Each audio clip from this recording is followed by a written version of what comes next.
70대의 한 부부가 있었습니다.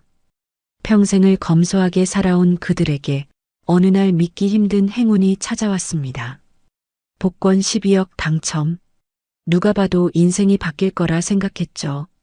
하지만 시간이 지나면서 놀라운 일이 벌어졌습니다. 같은 당첨금이었지만 누군가는 새로운 삶을 얻었고 누군가는 모든 걸 잃어버렸습니다. 도대체 무엇이 달랐던 걸까요? 그리고 그 끝은 우리가 생각한 것과는 전혀 달랐습니다. 서울 근교의 오래된 빌라, 좁은 골목길 끝에 자리한 15평짜리 집. 67세 박 씨 부부는 그곳에서 오랜 세월을 함께 살아왔습니다. 아침이면 박 씨는 먼저 깨어 허리 굽은 몸으로 대문 앞을 쓸고 아내는 좁은 부엌에서 된장국을 끓였습니다. 그들의 삶은 단순했습니다. 소박했고 또 검소했습니다. 퇴직 후 들어오는 건 국민연금 110만 원 남짓. 그 돈으로는 월세, 공과금, 약값을 내고 나면 손에 남는 게 거의 없었습니다. 마트에 가면 고등어 한 손을 집어들었다가 가격표를 다시 보고 내려놓기를 반복했고 한 달에 한두 번 있는 외식은 늘 분식집의 김치찌개나 칼국수가 전부였습니다. 하지만 그런 박 씨에게도 작은 낙이 하나 있었습니다. 바로 로또 복권을 사는 일이었습니다. 에휴, 그거 그만 좀 사. 1,000원이라도 아껴야지. 아내는 볼 때마다 혀를 찼지만 박 씨는 웃으며 대꾸했습니다. 여보, 이게 내 유일한 취미야. 술, 담배도 안 하지 않나. 1,000원이면 커피 한 잔 값인데 나는 희망 한 잔 사는 거지. 박 씨는 매주 토요일 동네 편의점 앞에 서서 복권을 사들고 집에 돌아왔습니다. 그 종이 조각은 작고 얇았지만 박 씨에게는 늘 내일에 대한 기대를 안겨주었습니다. 한 달이면 2만 원, 1년이면 24만 원. 큰 돈은 아니지만 연금 생활자에겐 결코 가벼운 지출도 아니었습니다. 아내는 늘 잔소리를 했습니다. 그 돈이면 고기라도 사 먹지. 내가 바라는 건 고기가 아니야. 혹시 모르는 기적이잖아. 그리고 운명의 날은 예고 없이 찾아왔습니다. 어느 봄날 저녁밥을 마친 박 씨는 늘 하던 대로 TV 앞에 앉아 로또 번호를 확인했습니다. 처음 두 자리가 맞았을 때는 운이 좋네 하고 웃어넘겼습니다. 세 번째 번호가 맞자 심장이 쿵 하고 내려앉았습니다. 네 번째 번호가 맞는 순간 손에서 리모컨이 덜컥 떨어졌습니다. 그리고 마지막 6번째 숫자까지 모두 일치했습니다. 그는 자리에서 벌떡 일어나 아내를 불렀습니다. 여보, 여보, 이리 좀 와봐. 나 당첨된 것 같아. 아내는 설거지를 멈추고 다가왔습니다. 박 씨는 손에 쥔 종이를 내밀며 덜덜 떨리는 목소리로 말했습니다. 여기 봐. 하나, 둘, 6개 전부 맞아. 이거 진짜 당첨이야. 아내는 믿지 못한 듯 종이를 뺏어들고 TV 화면과 번호를 몇 번이나 대조했습니다. 그리고는 그 자리에 털썩 주저앉아 눈물을 흘렸습니다. 당첨금은 무려 12억 원. 세금을 제하고 실제로 계좌에 찍힌 금액은 약 9억 원. 그동안 통장 잔고가 몇십만 원도 안 될 때가 많았던 부부에게 억 단위의 숫자는 꿈만 같았습니다. 박 씨는 휴대폰 뱅킹 화면을 들여다보며 한참을 멍하니 있었습니다. 숫자 하나하나가 눈에 들어올 때마다 온몸에 소름이 돋았습니다. 9억. 이건 단순한 돈이 아니야. 우리 노후를 지켜줄 마지막 기회야. 그날 밤 부부는 늦도록 잠들지 못했습니다. 아내는 중얼거리듯 말했습니다. 여보, 이 돈 어떻게 쓸까?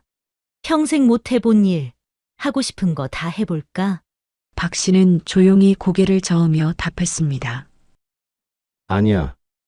이건 함부로 쓰면 안 돼. 우린 이제 70 가까워. 이 돈은 노후를 위해 꼭 지켜야 해. 아내는 그의 손을 꼭 잡으며 고개를 끄덕였습니다. 그래요.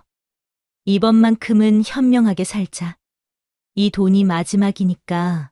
박 씨 부부의 작은 집 안에는 그날 밤 유난히 긴 침묵이 흘렀습니다. 기쁨과 두려움이 뒤섞인 그 밤, 부부는 알았습니다. 이 돈이 단순한 행운이 아니라 삶을 바꿀 기회이자 시험이라는 것을. 당첨 사실을 확인한 후 며칠 동안 박 씨는 가슴이 두근거려 잠을 이루지 못했습니다. 은행 창구에 앉아 거액이 입금되는 순간 그는 또다시 손이 떨렸습니다. 잔액 9억 원. 그 숫자를 바라보는 동안 박 씨는 현실인지 꿈인지 분간이 되지 않았습니다. 하지만 행복한 충격은 오래가지 않았습니다. 돈이 생기자 주변에서 들려오는 목소리들이 달라졌습니다. 이 정도 돈이면 큰 차도 사고 해외여행도 다녀와야지. 은행에 넣어두면 뭐해? 요즘은 부동산이 답이야.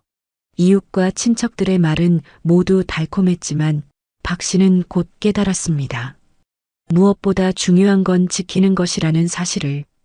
박 씨는 아내와 함께 밤마다 상의했습니다. 노트를 꺼내 구체적으로 적어 내려갔습니다. 생활비로 매달 얼마가 필요한지, 아플 때 병원비는 어느 정도 들어가는지, 손주에게 줄 용돈은 얼마나 되는지. 부부는 계산기를 두드리며 이 돈이 20년 뒤, 30년 뒤에도 꾸준히 자신들을 지켜주기를 바랐습니다.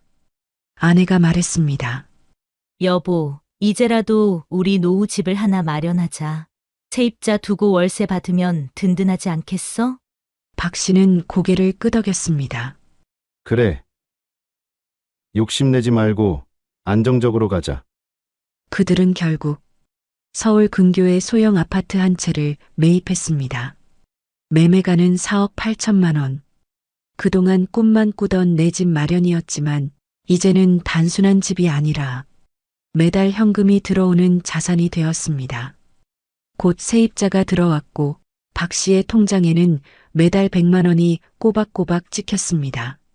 남은 돈 4억 2천만 원은 은행 정기예금에 넣었습니다. 이율은 연 3%, 한 달에 약 105만 원의 이자가 생겼습니다. 비록 큰 돈은 아니었지만 연금 110만 원에 월세 100만 원, 이자 105만 원까지 더하니 한 달에 약 315만 원의 생활비가 안정적으로 마련된 셈이었습니다. 이전에는 병원비 때문에 걱정이 앞섰습니다.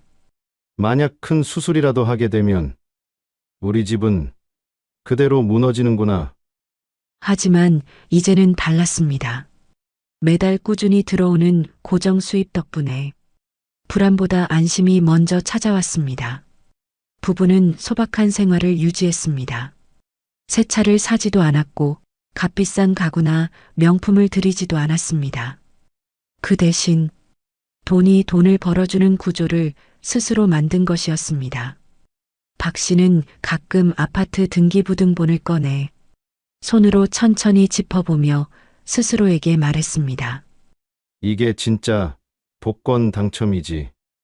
종이 조각이 아니라 이제는 내 이름으로 된 집이 있으니까.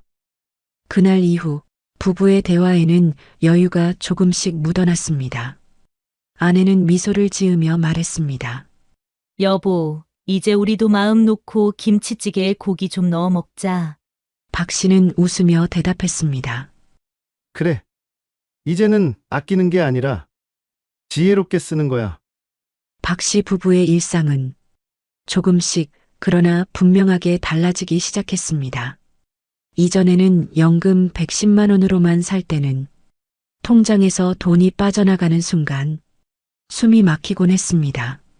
전기세 고지서가 날아오면 이번 달은 에어컨을 덜 틀어야겠다. 마트에서 물건을 집을 땐 이건 다음 달로 미루자. 늘 선택과 포기의 연속이었습니다. 하지만 이제는 달랐습니다. 월세 100만 원, 예금 이자 105만 원, 그리고 연금 110만 원까지 매달 315만 원의 안정적인 수입. 한 달 생활비를 다 쓰고도 통장에 일정 금액이 남아 있었습니다. 아내는 처음으로 병원 예약을 잡으며 말했습니다. 여보, 나 허리 검사 꼭 받아야겠어? 그동안 돈 아까워서 미뤘는데. 이젠 할 수 있잖아. 박 씨는 고개를 끄덕이며 대답했습니다. 그래. 이제는 건강이 먼저야. 돈이 우리를 위해 일하게 만들었으니까. 작은 변화들이 모여 삶의 무게를 조금씩 덜어주었습니다. 오랫동안 타던 낡은 중고차는 그대로였지만 기름값을 아끼려고 걸어 다니던 날들은 줄어들었습니다. 병원비를 걱정하며 참고 살던 통증도 조금씩 치료를 받을 수 있었습니다. 무엇보다도 부부의 얼굴에 오랜만에 웃음이 돌아왔습니다. 손주가 놀러 왔을 때 아내는 용돈을 봉투에 넣어주며 미소를 지었습니다. 우리도 이제 할아버지, 할머니 체면 좀 서네. 예전 같았으면 10,000원 한 장 쥐어주면서도 가슴이 쓰렸는데. 이제는 소소한 기쁨을 나눌 수 있었습니다. 가끔은 작은 사치도 누렸습니다. 시장에 가서 고등어 대신 삼겹살을 사들고 와 오늘은 특별한 날이야. 하며 구워 먹기도 했습니다. 아내는 웃으며 말했습니다. 이게 다 복권 덕분이네. 정말 하늘이 준 선물이야. 하지만 박 씨는 고개를 저었습니다. 아니야. 복권은 기회였을 뿐이야. 진짜 선물은 우리가 이 돈을 흩뿌리지 않고 지켜낸 거지. 박 씨는 여전히 소박한 삶을 고수했습니다. 새 차도 고급 가전도 사지 않았습니다. 그 대신 매달 남는 돈을 적금과 CMA 통장에 조금씩 나눠 넣었습니다. 혹시라도 세입자가 빠지는 날이 오면, 혹시라도 병원비가 크게 드는 날이 오면 그는 미래를 준비하는 습관을 결코 버리지 않았습니다. 무엇보다 마음이 달라졌습니다. 과거에는 잠들기 전 늘 걱정으로 뒤척였습니다. 내일은 또 무슨 돈이 나갈까? 혹시 아내가 아프면 어떻게 하지? 하지만 이제는 잠자리에 누우면 안도감이 그 자리를 대신했습니다. 작은 집, 검소한 생활이었지만 부부는 느낄 수 있었습니다. 우린 이제 돈에 쫓기지 않는다. 그 변화는 단순히 생활의 여유가 아니라 삶의 태도 자체를 바꾸어 놓았습니다. 박 씨는 더 이상 돈을 두려움의 대상으로 보지 않았습니다. 이제 돈은 자신을 지켜주는 동반자였습니다. 아내와 함께 식탁에 앉아 밥을 먹을 때면 이전과 똑같은 된장찌개였지만 그 맛은 전혀 달랐습니다. 그 안에는 안심이 담겨 있었고 미래에 대한 희망이 담겨 있었습니다. 박 씨는 종종 창가에 앉아 잔잔히 흘러드는 햇살을 바라보며 생각하곤 했습니다. 만약 우리가 이 돈을 함부로 썼다면 지금쯤은 어떤 모습이었을까? 세상에는 큰 돈을 손에 쥔 순간부터 삶이 무너지는 사람들이 적지 않습니다. 잠시의 행복과 들뜸에 빠져 차를 바꾸고 여행을 떠나고 친구와 친척들에게 돈을 뿌리듯 쓰다 보면 순식간에 통장이 바닥을 드러내기 마련입니다. 실제로 해외 조사 결과에 따르면 복권 1등 당첨자의 절반 이상이 5년 안에 당첨금을 모두 잃는다고 합니다. 처음엔 달콤한 선물이었던 돈이 결국은 독이 되어 돌아온 경우가 부지기수라는 뜻입니다. 박 씨는 자신이 그들과 다른 길을 걸을 수 있었던 이유를 곱씹어 보았습니다. 첫째, 욕심을 내지 않은 것. 주변 사람들은 말했습니다. 이제 차부터 바꿔야지. 해외여행도 다녀오고 집도 크게 옮겨야지. 하지만 박 씨 부부는 고개를 저었습니다. 당장은 유혹이 컸지만 그 유혹을 따라가면 오래 버틸 수 없다는 걸 본능적으로 알고 있었던 것입니다. 둘째, 안정적인 자산을 선택한 것. 많은 사람들이 더 큰 수익을 노리며 주식, 펀드, 비트코인 같은 위험한 길에 뛰어듭니다. 하지만 박 씨 부부는 소형 아파트 한 채와 은행 예금이라는 가장 단순하고 안전한 방법을 택했습니다. 부동산에서 매달 100만 원의 월세가 나오고 예금에서는 매달 100만 원 남짓의 이자가 들어왔습니다. 이 두 가지 고정 수입만으로도 기초 생활은 충분히 유지할 수 있었습니다. 셋째, 소박한 생활을 지킨 것. 예전처럼 마트에서는 여전히 장바구니를 천천히 채웠고 외식도 여전히 소박한 메뉴가 대부분이었습니다. 겉으로는 크게 달라진 게 없었지만 그 마음속에는 더 큰 안정을 얻었습니다. 이제는 불안해하지 않아도 된다는 믿음이 가장 값진 변화였습니다. 어느 날 아내가 조용히 말했습니다. 여보, 돈이 많다고 해서 행복해지는 건 아니었네. 행복은 우리가 이 돈을 어떻게 쓰느냐에 달렸던 거야. 박 씨는 미소 지으며 대답했습니다. 맞아. 복권이 준 건 단순한 행운이 아니야. 그 행운을 지켜낼 기회를 준 거였어. 실제로 조사에 따르면 60대 이상 가구의 월 평균 생활비는 약 250만 원이라고 합니다.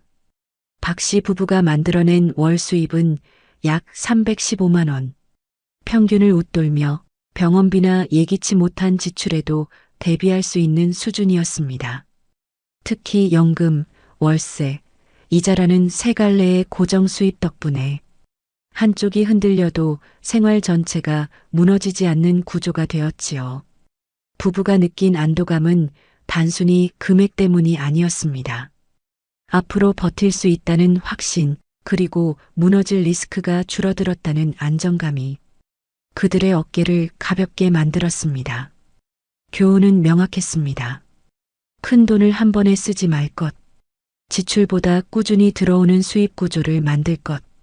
삶의 태도를 유지하며 돈을 수단으로 삼을 것. 박 씨는 가끔 손주에게도 말했습니다. 행운은 누구에게나 올 수 있다. 하지만 그걸 지킬 줄 아는 사람만 진짜 행복을 얻는단다.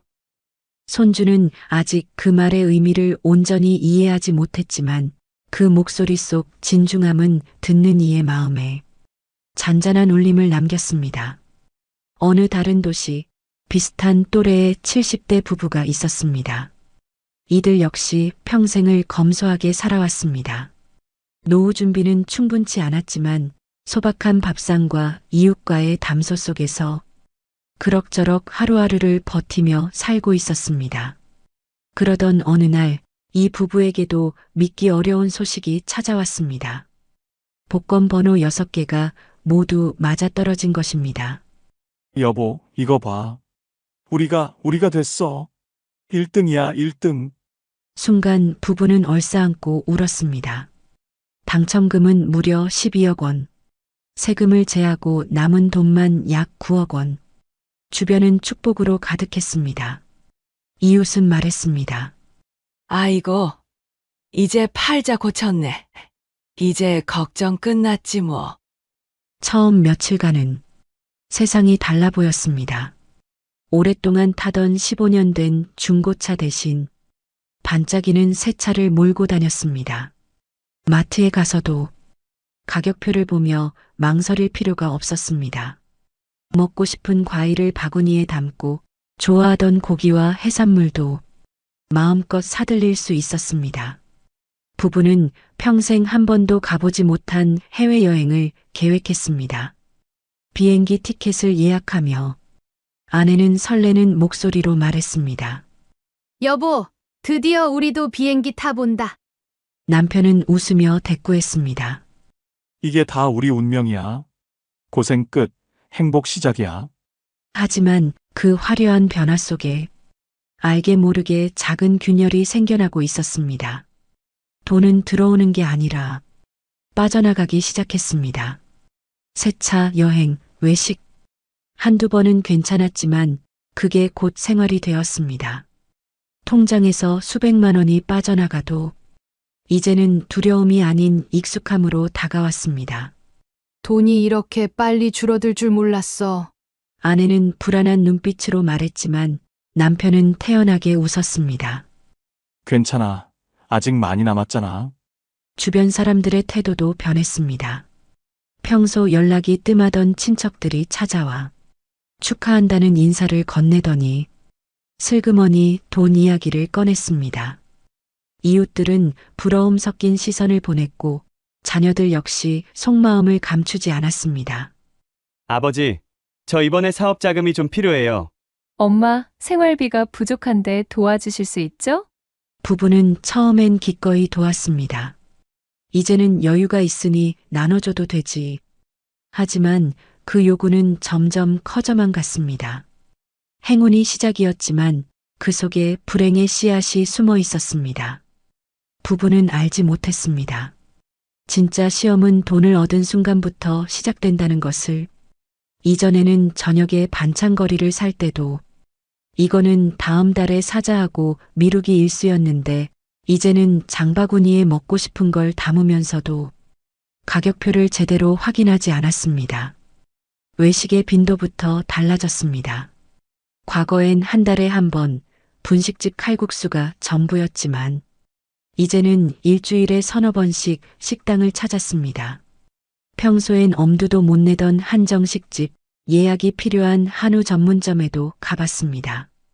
아내가 웃으며 말했습니다. 여보, 이제는 김치찌개만 먹던 시절은 끝났네. 남편은 젓가락을 내려놓으며 대답했습니다. 그래. 우리도 한 번쯤은 잘 먹고 살아야지. 마트에서의 소비 습관도 크게 달라졌습니다. 예전에는 1+1 행사 제품만 골라 담던 부부였지만 이제는 그동안 눈길조차 주지 못했던 수입 과일, 고급 치즈, 와인까지 카트에 들어갔습니다. 냉장고를 열면 한 번도 사본 적 없는 브랜드의 음료와 간식이 가득했습니다. 이제 우리 집 냉장고가 드디어 사람 사는 집 같네. 아내는 농담처럼 말했지만 그 속에는 오랜 결핍이 풀려가는 안도감이 담겨 있었습니다. 여행 역시 빠질 수 없었습니다. 그동안 TV에서만 보던 해외 관광지, 비행기를 타고 구름 위를 나는 순간 부부는 마치 세상 가장 자유로운 사람이 된 듯 했습니다. 호텔 로비에 들어서는 순간의 설렘, 레스토랑에서 처음 맛보는 낯선 음식들, 손주에게 보내줄 기념품을 고르는 기쁨. 하지만 여행에서 돌아온 뒤 통장을 확인했을 때 수백만 원이 훌쩍 빠져나간 걸 본 아내는 한동안 멍하니 화면을 바라보다가 조용히 혼잣말을 했습니다. 한 번뿐인 인생인데 괜찮겠지? 손주와 자녀들에게도 씀씀이가 커졌습니다. 예전에는 손주 생일 선물로 장난감 하나 사주는 게 고작이었지만 이제는 백화점 문화센터에서 파는 고가의 교구를 사주고 아이들과 함께 놀이공원 입장권도 끊어주었습니다. 자녀가 힘든 기색을 보이면 얼마 필요하니? 하며 먼저 말을 꺼내기도 했습니다. 그러다 보니 자녀들도 점점 당연하게 여겼습니다. 생활비 자체가 커졌습니다. 전기세와 관리비는 2배 가까이 늘었고 카드값은 한 달에 50만 원에서 200만 원까지 불어났습니다. 처음엔 이 정도야 괜찮겠지라고 넘겼지만 잔액이 줄어드는 속도는 생각보다 빨랐습니다. 이웃들의 시선도 달라졌습니다. 예전엔 같은 처지라며 서로 위로하던 이웃들이 저 집은 복권 당첨돼서 요즘 호화롭게 사내하고 뒷말을 하기 시작했습니다. 그 말이 부부 귀에도 들어왔습니다. 겉으로는 웃어넘겼지만 속으로는 묘한 불편함이 남았습니다. 처음엔 단순히 기쁨이었던 변화가 어느새 무게가 되어 돌아오고 있었습니다. 돈이 늘어난 만큼 지출도 주변의 기대도 함께 커지고 있었습니다. 당첨 직후 통장에 찍힌 숫자는 무려 9억 원이었습니다. 평생 몇십만 원 단위로 살던 부부에게는 믿기지 않는 금액이었지요. 처음에는 그저 바라보는 것만으로도 가슴이 벅찼습니다. 남편은 매일 밤 휴대폰 뱅킹 화면을 열어보고 또 열어보며 이게 꿈은 아니겠지? 하고 중얼거렸습니다. 아내 역시 옆에서 화면을 확인하며 고개를 끄덕였고 그 순간만큼은 두 사람 모두가 젊어진 듯 설렘을 감추지 못했습니다. 그러나 시간이 흐르면서 그 거대한 금액도 세월이라는 파도 앞에서는 속절없이 삼켜지고 말았습니다. 첫 번째 이유는 늘어난 지출이었습니다. 처음엔 서로 다짐했습니다. 절대 함부로 쓰지 말자. 아껴 쓰자. 하지만 돈이 있다는 사실만으로 소비 습관은 달라졌습니다. 예전에는 마트에서 장을 볼 때 1,000원 차이에도 망설였고 고등어 한 손을 집어들었다가 다시 내려놓곤 했습니다. 그러나 이제는 달랐습니다.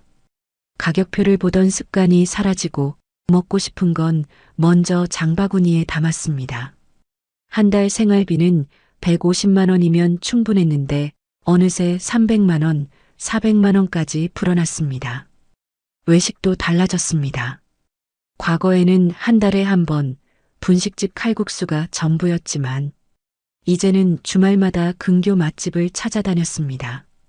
손주가 오면 치킨과 피자, 햄버거를 한꺼번에 시켜 식탁 위에 늘어놓으며 흐뭇해했습니다. 경조사 비용도 커졌습니다. 예전에는 봉투에 얼마를 넣을지 눈치 보며 고민했는데 이제는 망설임 없이 도왔습니다. 돈이 있으니 괜찮다는 안도감이 지출을 자랑처럼 만들었습니다. 하지만 그 자랑은 오래가지 않았습니다. 지출은 걷잡을 수 없이 커졌고 남편은 계산기를 두드리며 한숨을 내쉬었습니다. 이 속도로 나가면 10년도 못 버텨. 아내는 알면서도 대답하지 못했습니다. 늘어난 생활 수준은 줄이는 게 더 어려웠기 때문입니다. 두 번째 이유는 잘못된 투자였습니다. 남편은 늘 생각했습니다. 이 큰 돈을 그냥 두면 안 된다. 불려야 한다. 그래야 오래 간다. 하지만 금융을 제대로 배워본 적이 없던 그는 주위 사람들의 말에 쉽게 흔들렸습니다. 지금 은행 이자 가지고는 택도 없어. 요즘은 부동산 아니면 주식이 답이지. 처음엔 망설였지만 남들 다 한다는 말에 결국 수억 원을 맡겼습니다. 잠시 동안은 수익이 나는 듯 보였습니다. 역시 돈은 움직여야 한다니까. 하지만 불과 몇 달 만에 상황은 뒤집혔습니다. 부동산 가격은 떨어지고 투자처는 망했습니다. 통장에서 빠져나간 돈은 다시 돌아오지 않았습니다. 남편은 밤마다 뒤척이며 중얼거렸습니다. 이게 다 내 욕심 때문이야. 그냥 은행에 넣어뒀다면. 아내는 눈시울을 붉히며 말했습니다. 당첨이 아니라 저주였던 건 아닐까? 세 번째 이유는 가족의 그림자였습니다. 당첨 소식을 들은 자녀와 친척들은 처음에는 진심으로 축하해주는 듯 했습니다. 이제 편하게 사셔야죠. 정말 잘 됐네요. 하지만 시간이 갈수록 태도는 변했습니다. 생활비를 빌려달라, 사업 자금을 도와달라, 전세 보증금이 필요하다며 끊임없이 손을 내밀었습니다. 부부는 처음엔 기꺼이 도왔습니다. 부모니까, 형제니까 도와야지. 그러나 그 횟수가 늘어날수록 부담은 눈덩이처럼 커져갔습니다. 더 큰 문제는 그들의 태도였습니다. 거절하면 서운해하고 심지어는 왜 나만 더 안 해주냐며 불만을 터뜨렸습니다. 처음에 고마움은 사라지고 남은 건 당연시되는 요구뿐이었습니다. 돈이 있을 때는 사람들이 몰려들었지만 통장 잔액이 줄자 연락은 뚝 끊겼습니다. 남은 건 텅 빈 지갑과 깊은 외로움뿐이었습니다. 결국 당첨금 9억은 몇 년 만에 대부분 사라지고 말았습니다. 집안에는 다시 카드 명세서와 대출 고지서가 쌓였습니다. 부부는 서로를 바라보며 깊은 한숨을 내쉬었습니다. 실제로 조사에 따르면 복권 1등 당첨자의 절반 이상이 5년 안에 당첨금을 모두 잃는다고 합니다. 짧은 시간 반짝였던 행운은 더 큰 후회와 고통을 남긴 채 사라져버리곤 합니다. 아내는 창가에 앉아 흐린 하늘을 바라보며 말했습니다. 예전엔 가난해도 마음은 편했어.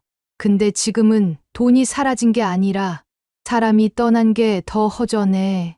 남편은 고개를 숙인 채 대답하지 못했습니다. 그는 알았습니다. 돈이 행복을 보장해주지 않는다는 걸, 오히려 그것이 삶을 흔들어 버릴 수도 있다는 걸, 부부는 결국 깨달았습니다. 복권은 인생을 구원하는 열쇠가 아니라 인생을 시험하는 덫일 수도 있다는 사실을.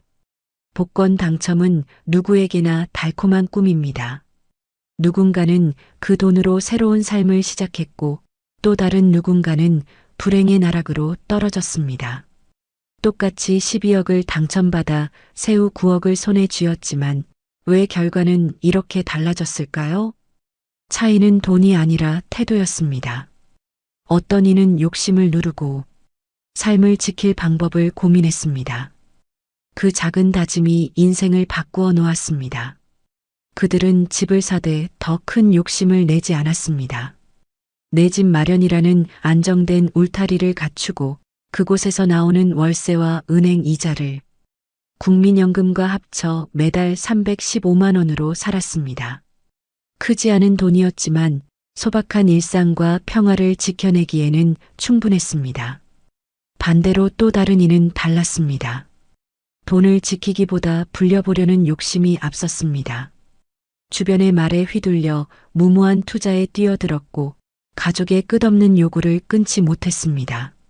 처음에는 가족이니까 도와야 한다고 생각했지만 결국 남은 것은 빚과 후회뿐이었습니다. 행운의 크기가 달랐던 게 아닙니다. 그 행운을 다루는 태도가 달랐던 것입니다. 복권은 단순히 돈을 주는 종이가 아닙니다. 사람의 진짜 모습을 드러내는 거울입니다.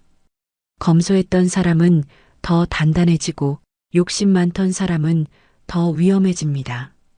어쩌면 복권 당첨은 축복이 아니라 시험일지도 모릅니다.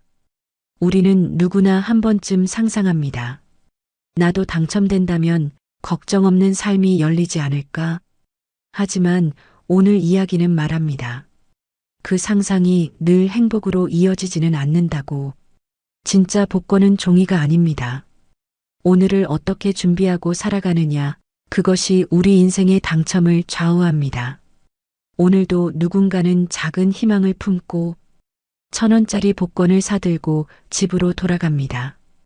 그 종이에는 웃음과 눈물이 함께 담겨 있습니다. 그러나 잊지 말아야 할 것이 있습니다. 진짜 복권은 노후를 위해 준비하는 작은 습관, 그리고 함께 살아갈 가족과 평화를 지켜내는 마음입니다. 여러분, 안녕하세요. 혹시 이런 생각 해보신 적이 있으신가요? 왜 어떤 집의 아이들은 성인이 되어서도 유독 잘 될까요? 부모가 부자라서도 아이가 어릴 적 특별히 뛰어나서도 아니었습니다. 겉보기엔 평범한 집인데 성인이 된 자녀들이 각자 자리에서 인정받으며 살아가더군요. 그 속에는 공통된 비밀이 있었습니다. 오늘은 실제 부모님들의 이야기를 바탕으로 성인 자녀가 잘 되는 집의 4가지 비밀을 나눠드리려 합니다.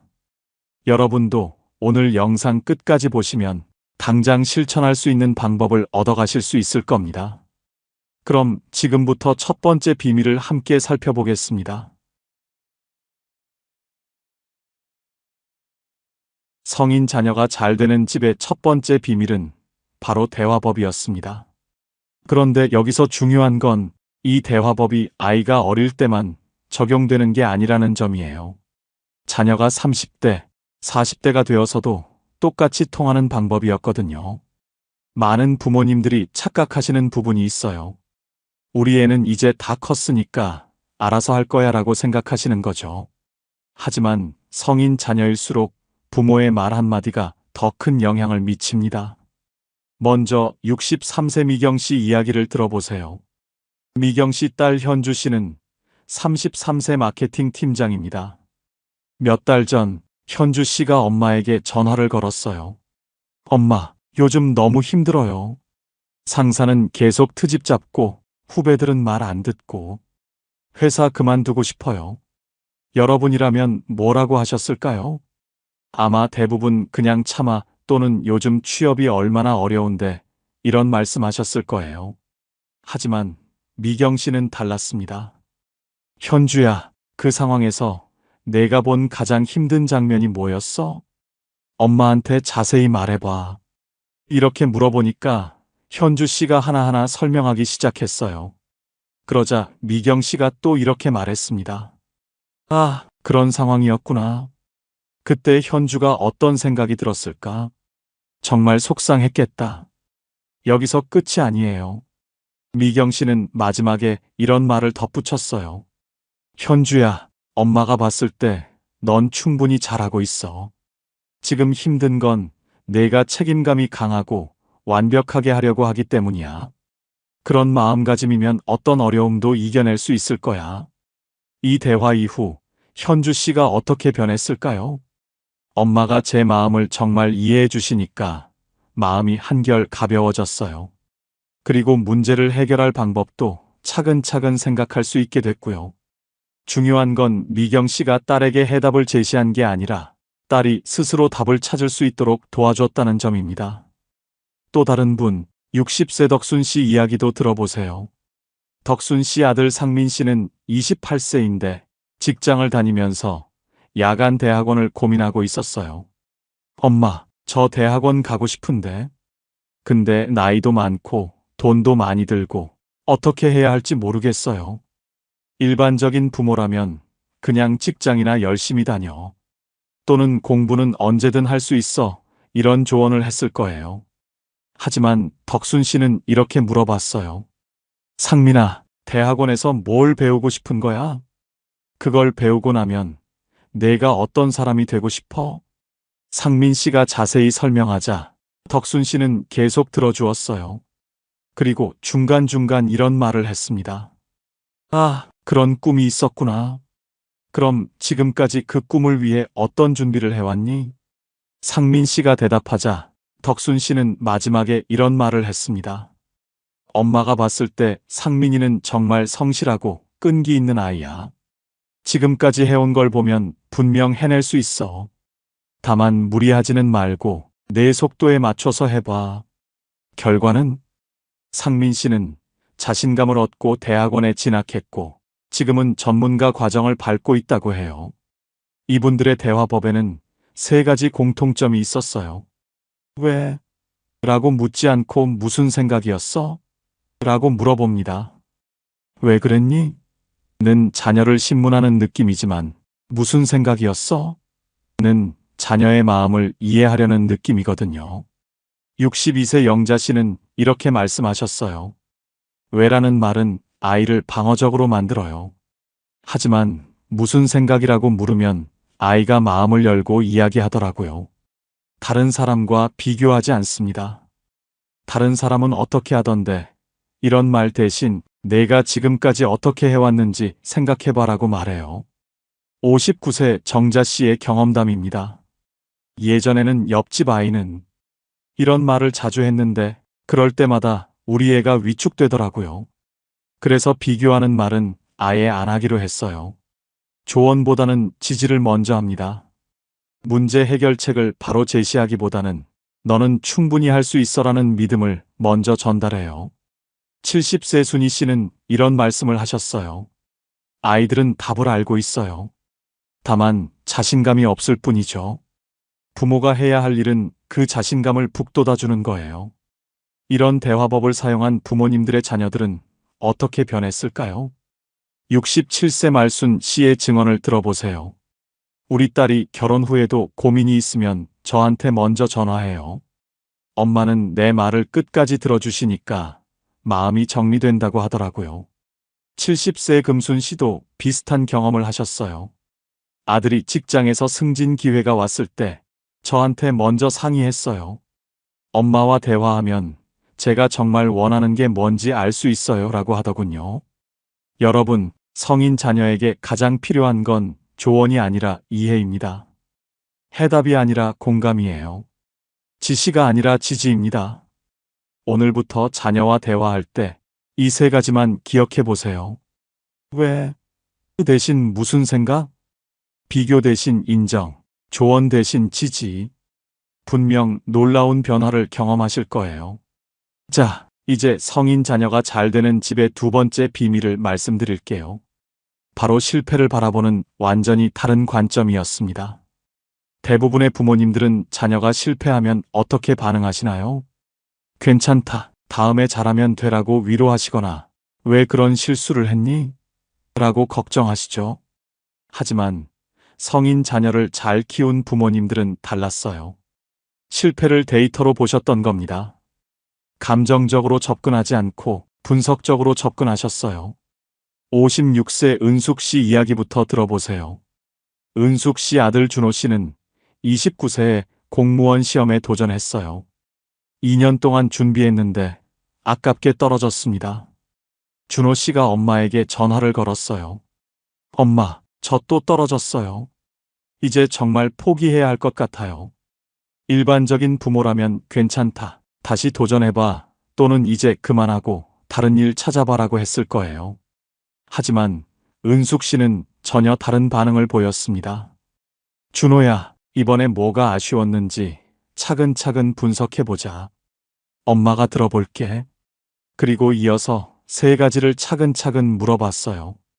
준호야, 시험에서 어떤 부분이 가장 어려웠어? 암기한 건 다 기억났는데 응용 문제가 너무 어려웠어요. 그럼 왜 응용 문제가 어려웠을까? 사실 외우기만 했지 제대로 이해하지 못했던 것 같아요. 그럼 다음에는 어떻게 공부하면 좋을까?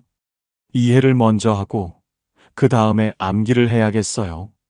준호 씨와 함께 차근차근 분석해본 결과 문제는 암기에만 집중했다는 점이었어요. 이해 없는 단순 암기로는 응용 문제를 풀 수 없었던 거죠. 은숙 씨는 이렇게 말했습니다. 아, 그럼 이번 경험이 정말 소중하네. 만약 운 좋게 붙었다면 근본적인 문제를 모르고 넘어갔을 텐데 지금 정확히 알게 됐잖아. 그리고 더 놀라운 말을 했어요. 준호야, 진짜 실력 있는 공무원이 되려면 지금이 기회야. 제대로 이해하고 다시 도전해봐. 결과는 어땠을까요? 준호 씨는 6개월 후 다시 시험에 도전해서 합격했어요. 그리고 지금은 해당 분야 전문가로 인정받고 있다고 합니다. 엄마가 그때 괜찮다고만 하셨다면 저는 똑같은 방식으로 공부했을 거예요. 하지만 정확한 원인을 찾게 해주셔서 근본적으로 바뀔 수 있었어요. 또 다른 사례, 61세 정자 씨 이야기도 들어보세요. 정자 씨 딸 수현 씨는 32세에 카페 창업을 했어요. 하지만 6개월 만에 문을 닫게 되었습니다. 수현 씨가 엄마에게 전화했어요. 엄마, 저 완전히 실패했어요. 빚만 잔뜩 지고. 창업은 정말 저랑 안 맞나 봐요. 정자 씨는 어떻게 반응했을까요? 수현아, 엄마가 봤을 때 이번 일은 실패가 아니라 데이터 수집이야. 6개월 동안 정말 값진 경험을 한 거지. 그리고 이어서 말했어요. 창업에 성공한 사람 중에 한 번에 성공한 사람은 거의 없어. 모두 이런 과정을 거쳐서 진짜 실력을 쌓는 거야. 정자 씨도 차근차근 물어봤어요. 수현아, 카페 운영하면서 가장 예상과 달랐던 게 뭐였어? 손님이 생각보다 너무 적게 오는 거였어요. 왜 손님이 적게 왔을까? 위치가 안 좋았던 것 같아요. 그리고 젊은 사람들 타겟으로 했는데 그 동네는 나이 드신 분들이 많았어요. 그럼 다음에 창업한다면 뭘 가장 중요하게 봐야 할까? 위치 선정이요. 그리고 그 지역 사람들이 정말 원하는 게 뭔지 먼저 알아봐야겠어요. 수현 씨와 함께 분석해본 결과 문제는 위치 선정과 타겟 고객 분석 부족이었어요. 맛이나 서비스는 좋았지만 유동인구가 적은 곳에 젊은 층을 타겟으로 한 카페를 연 게 문제였던 거죠. 정자 씨는 이렇게 격려했어요. 수연아, 이제 네가 창업에서 가장 중요한 걸 알게 됐잖아. 이 경험이 있는 사람과 없는 사람은 완전히 다르지. 1년 후 수현 씨는 분석 결과를 바탕으로 다시 창업에 도전했어요. 이번에는 위치와 타겟을 완전히 바꿔서 접근했고, 지금은 성공적으로 운영하고 있다고 합니다. 엄마가 실패를 데이터라고 말씀해 주셔서 포기하지 않을 수 있었어요. 그리고 정확한 분석 덕분에 두 번째는 성공할 수 있었고요. 75세 명순 씨는 이렇게 말씀하셨어요. 실패했을 때 괜찮다고만 하면 아이가 또 같은 실수를 해요. 하지만 왜 그랬을까? 를 함께 찾으면 다음에는 안 해요. 71세 복순 씨의 말씀입니다. 실패해본 사람이 더 강해요. 그 경험이 나중에 더 큰 성공의 밑바탕이 되거든요. 68세 순자 씨는 이런 경험을 들려주셨어요. 예전에는 아이가 실패하면 괜찮다만 했는데 그러면 아이가 또 실패하더라고요. 지금은 왜 그랬을까? 부터 물어봐요. 중요한 건 실패 후에 어떻게 마무리하느냐예요. 대부분의 부모님들은 괜찮다, 다음에 잘하면 되로 끝내시죠. 하지만 이건 진짜 도움이 안 됩니다. 성인 자녀를 잘 키운 부모님들은 반드시 다음 계획까지 함께 세우셨어요. 62세 영순 씨의 말씀을 들어보세요. 실패 분석이 끝나면 반드시 그럼 다음에는 어떻게 할까? 를 물어봐요. 그래야 아이가 무너지지 않고 다시 일어설 힘을 얻거든요. 성인 자녀들은 사회에서 더 큰 실패를 경험합니다. 취업, 승진, 사업, 인간관계. 모든 영역에서 실패할 가능성이 있어요. 이때 부모가 어떤 관점을 제시하느냐가 정말 중요합니다. 70세 말자 씨의 증언입니다. 우리 아들이 직장에서 큰 프로젝트를 실패했을 때 저는 그 경험이 내 능력을 한 단계 올려줄 거야 라고 했어요. 그랬더니 아들이 포기하지 않고 더 열심히 하더라고요. 실패를 두려워하는 자녀와 실패를 성장의 기회로 보는 자녀. 어떤 자녀가 더 멀리 갈 수 있을까요? 답은 명확합니다. 74세 순희 씨는 이렇게 말씀하셨어요. 실패를 무서워하는 아이는 도전을 안 해요. 하지만 실패를 배움으로 보는 아이는 계속 도전하죠. 그 차이가 나중에 큰 차이를 만들어요. 여러분도 오늘부터 자녀의 실패를 다르게 바라보세요. 감정적으로 위로하지 마시고 분석적으로 접근해 보세요. 실패는 끝이 아니라 시작입니다. 더 나은 다음을 위한 소중한 정보예요. 자, 여기서 잠깐 정리해 볼게요. 지금까지 성인 자녀가 잘 되는 집의 두 가지 비밀을 알아봤습니다. 첫 번째, 대화법의 비밀. 왜? 라고 묻지 말고 무슨 생각이었어? 라고 물어보세요. 비교하지 말고 인정해 주세요. 조언보다는 지지를 먼저 해주세요. 두 번째, 실패 관점의 비밀. 실패를 감정이 아닌 데이터로 봐주세요. 괜찮다로 끝내지 말고 함께 분석하고 다음 계획까지 세워주세요. 혹시 지금까지 내용 중에서 가장 와닿았던 부분이 있으시다면 댓글로 남겨주세요. 저는 일장의 대화법이 가장 도움됐어요. 이런 식으로요. 여러분의 댓글이 다른 분들께도 큰 도움이 됩니다. 그럼 이제 세 번째 비밀로 넘어가 볼까요? 정말 중요한 내용이 남아 있어요. 이제 성인 자녀가 잘 되는 집의 세 번째 비밀을 말씀드릴게요. 바로 자녀의 독립심을 기르는 완전히 다른 방식이었습니다. 많은 부모님들이 착각하시는 부분이 있어요.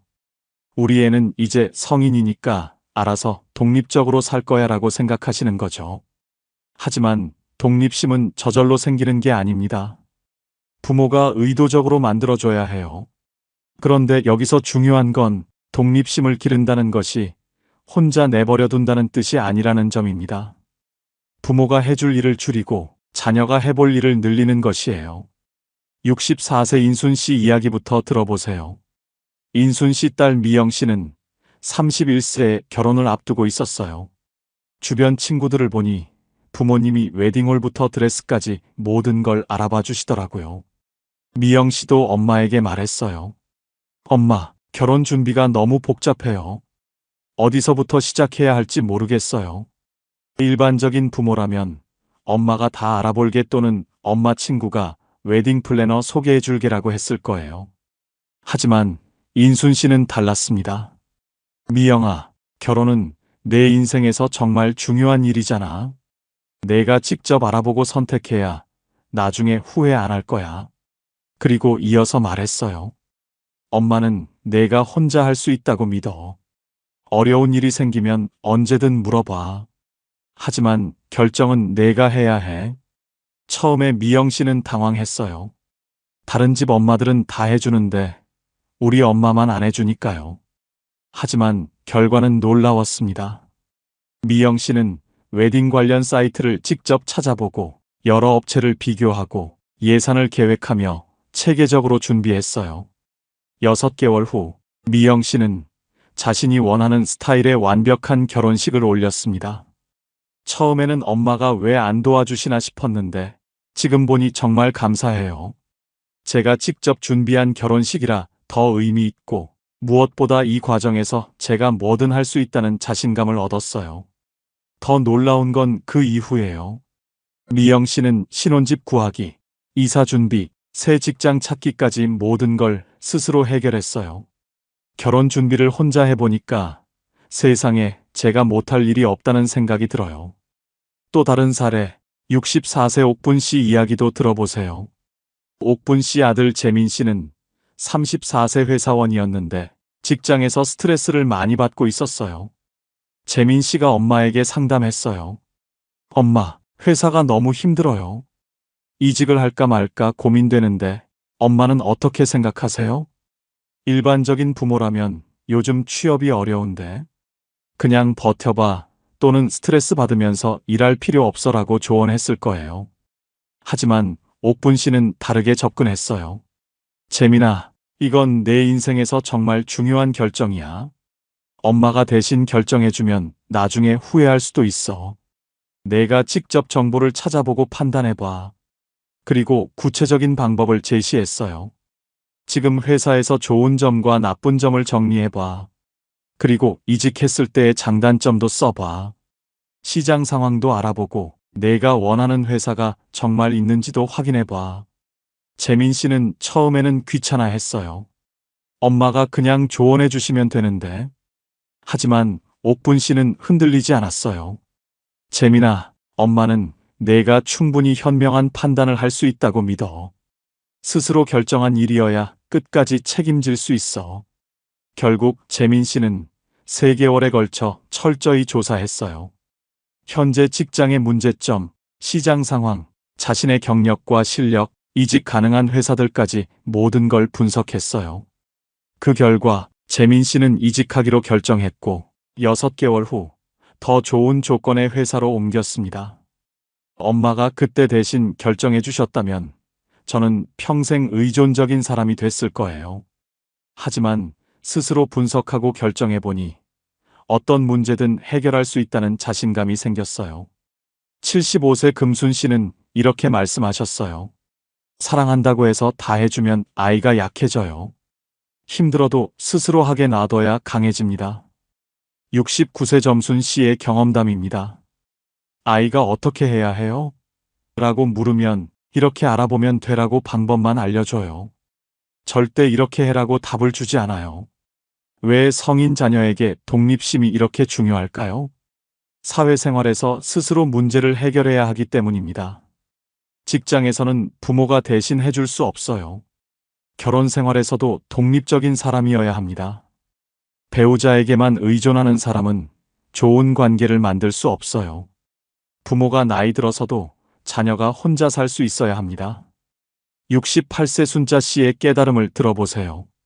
처음에는 아이가 힘들어할까봐 많이 도와줬는데, 그러니까 아이가 점점 의존적이 되더라고요. 지금은 일부러 혼자 하게 놔둬요. 그래야 진짜 어른이 되더라고요. 하지만 여기서 주의할 점이 있어요. 독립심을 기른다고 해서 완전히 방치하는 건 아닙니다. 73세 복순 씨는 이렇게 설명하셨어요. 혼자 할 수 있는 힘을 기르면서도 정말 필요할 때는 도움을 요청할 수 있다는 안정감도 줘야 해요. 구체적으로 어떻게 하시냐고 물어보니 이런 답변을 주셨어요. 일단 아이가 스스로 해보게 놔둬요. 3번 정도 시도해봐도 안 되면 그때 도와줘요. 하지만 답을 주는 게 아니라 함께 방법을 찾아줘요. 이런 방식으로 키운 자녀들은 어떻게 됐을까요? 70세 영자 씨의 증언입니다. 우리 아들이 결혼하고 나서도 큰 결정은 저한테 상의해요. 하지만 엄마가 어떻게 해야 할까요? 가 아니라 제가 이렇게 생각하는데 어떠세요? 라고 물어봐요. 스스로 생각한 후에 확인받으려고 하는 거죠. 이것이 바로 건강한 독립심입니다. 혼자서도 할 수 있지만 필요할 때는 현명하게 도움을 구하는 능력이죠. 66세 봉순 씨는 이런 말씀을 하셨어요. 혼자 하다가 정말 어려우면 언제든 도움을 요청하라고 해요. 하지만 쉽게 포기하지는 못하게 해요. 여러분도 오늘부터 자녀에게 이렇게 말해보세요. 내가 충분히 할 수 있다고 믿어. 어려우면 언제든 말해. 함께 방법을 찾아보자. 하지만 결정은 내가 해야 해. 이런 메시지를 계속 전달하면 자녀는 어떤 어려움이 와도 스스로 해결할 수 있는 사람으로 자라날 거예요. 이제 성인 자녀가 잘 되는 집의 네 번째이자 가장 중요한 비밀을 말씀드릴게요. 바로 부모 자신이 행복하고 당당한 삶을 살고 계셨다는 점입니다. 많은 부모님들이 착각하시는 부분이 있어요. 자식을 위해서라면 내 모든 걸 희생해야 한다고 생각하시는 거죠. 하지만 성인 자녀를 잘 키운 부모님들은 달랐어요. 자신의 삶도 소중히 여기셨거든요. 처음에는 이게 이상하게 느껴질 수도 있어요. 자식보다 자신을 먼저 챙긴다니 이기적인 게 아닐까 싶으시죠? 하지만 결과를 보면 완전히 달랐습니다. 75세 영희 씨 이야기부터 들어보세요. 영희 씨는 세 자녀를 키우셨는데 모든 자녀가 각자의 분야에서 성공하고 행복하게 살고 있습니다. 그런데 영희 씨를 만나보니 정말 놀라운 점을 발견했습니다. 저는 아이들을 키우면서도 제 꿈을 포기하지 않았어요. 영희 씨는 젊은 시절부터 서예에 관심이 많았는데 아이들을 키우느라 잠시 멈췄다가 40대에 다시 시작하셨다고 합니다. 매일 새벽에 일어나서 1시간씩 서예 연습을 했어요. 아이들이 엄마는 왜 그렇게 힘든 일을 해요? 라고 물어보면 엄마도 좋아하는 일이 있거든이라고 대답했죠. 그런데 이것이 아이들에게 어떤 영향을 미쳤을까요? 정말 놀라운 변화가 일어났습니다. 아이들이 저를 보면서 사람은 나이가 들어도 새로운 것에 도전할 수 있구나라는 걸 배웠대요. 영희 씨의 큰아들이 직접 한 말이라고 합니다. 그래서 저희 형제들은 모두 자기만의 취미나 특기를 갖고 살고 있어요. 더 놀라운 건 영희 씨가 60대에 서예 전시회까지 열었다는 점입니다. 자녀들이 모두 와서 축하해줬고 우리 엄마 정말 자랑스럽다는 말을 했다고 하더군요. 자녀들이 성인이 되고 나서도 제가 계속 성장하는 모습을 보여주니까 아이들도 나도 계속 도전해야지라는 마음을 갖더라고요. 또 다른 사례, 73세 정순 씨 이야기도 들어보세요. 정순 씨는 두 딸을 키우셨는데 두 딸 모두 독립적이고 자신감 넘치는 여성으로 자랐습니다. 정순 씨의 삶의 철학이 정말 인상적이었습니다. 저는 아이들에게 엄마는 너희들 때문에 포기한 게 없다고 자주 말했어요. 물론 조정한 부분은 있지만 포기는 하지 않았다는 뜻이에요. 정순 씨는 젊은 시절 간호사였는데 결혼하고 아이를 낳은 후에도 계속 일을 하셨다고 합니다. 물론 육아와 병행하기 쉽지 않았지만 완전히 포기하지는 않으셨다는 겁니다. 파트타임으로라도 계속 일했어요. 그리고 아이들에게 엄마는 엄마로서만 사는 게 아니라 정순이라는 한 사람으로도 살고 있다고 말해줬죠. 이런 엄마를 보고 자란 딸들은 어떻게 됐을까요? 저희는 결혼하고 아이를 낳아도 자신의 일을 포기하지 않는 게 당연하다고 생각해요. 정순 씨의 큰딸 이순 씨의 말입니다. 엄마가 그런 모습을 보여주셨기 때문에 우리도 자연스럽게 그렇게 살게 됐어요. 정순 씨는 지금도 70대인데 자원봉사 활동을 활발히 하고 계세요. 나이 들어서도 사회에 기여할 수 있다는 게 정말 행복해요. 그리고 딸들도 그런 제 모습을 보며 자극받는 것 같아요. 68세 명자 씨는 이렇게 말씀하셨어요. 다른 건 몰라도 이것만은 확실해요. 부모가 행복해야 아이도 행복해져요. 부모가 우울하면 아이도 우울해지고요. 실제로 성인 자녀들이 가장 듣고 싶어 하는 말이 무엇인지 아세요? 엄마 아빠가 건강하고 행복하게 지내고 있어라는 말이에요. 70세 말자 씨의 경험담을 들어보세요. 우리 아들이 직장에서 힘들 때 제가 우울해하면 아들이 더 힘들어해요. 하지만 제가 밝고 긍정적으로 지내면 아들도 힘을 얻더라고요.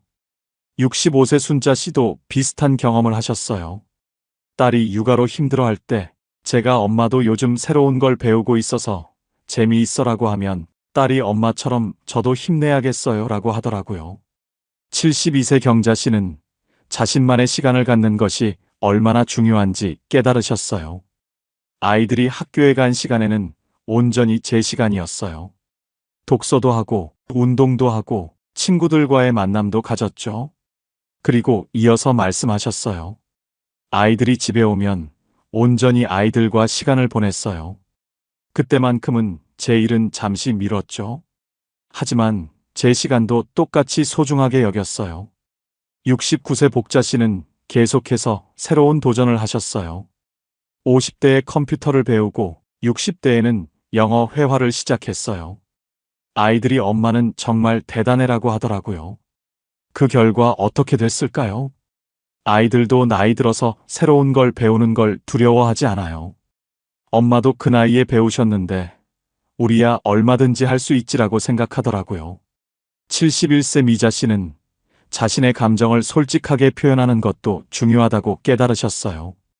힘든 일이 있을 때 엄마도 힘들다고 솔직하게 말해요. 하지만 동시에 그래도 엄마는 이런 방법으로 극복하고 있어라고도 말해줘요. 하지만 여기서 주의할 점이 있어요. 자신의 행복을 추구하되 자녀에게 부담을 주면 안 된다는 점입니다. 74세 순희 씨는 이렇게 말씀하셨어요.